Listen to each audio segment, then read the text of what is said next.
رمضان المبارک ہمارے انتہائی قریب ہے، اور میں نے یہ دیکھا ہے کہ لوگ رمضان سے پہلے احکام روزہ سیکھنے کی طرف توجہ نہیں کرتے ہیں۔ جب رمضان آ جاتا ہے وہ روزے رکھنا شروع ہو جاتے ہیں، کچھ روزے گزرتے ہیں، پھر ان سے غلطیاں واقع ہوتی ہیں، پھر جب ہم سے وہ مسائل دریافت کرتے ہیں اور ہم بتاتے ہیں کہ آپ کا یہ والا بھی اور سابقہ روزے بھی اس سے تو فاسد ہو چکے تھے، تو کہتے ہیں اچھا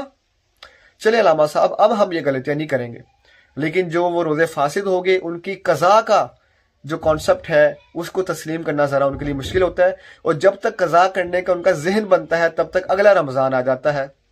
اس لیے ایسے غلطیوں سے آپ خود کو بچائیں۔ رمضان سے پہلے پہلے احکام روزہ ضرور سیکھیں۔ ہمارا یہ کورس ہے، 7 لیکچرز ہیں ٹوٹل، اس میں ہر لیکچر آدھے گھنٹے کا ہے، مختصر سے فیس پے کریں، ان 7 لیکچرز کو اپنے واٹس ایپ پہ منگوائیں اور علم سیکھیں، اپنے روزوں کو فاسد ہونے سے بچائیں تاکہ قضا کرنے کا اہتمام نہ کرنا پڑے۔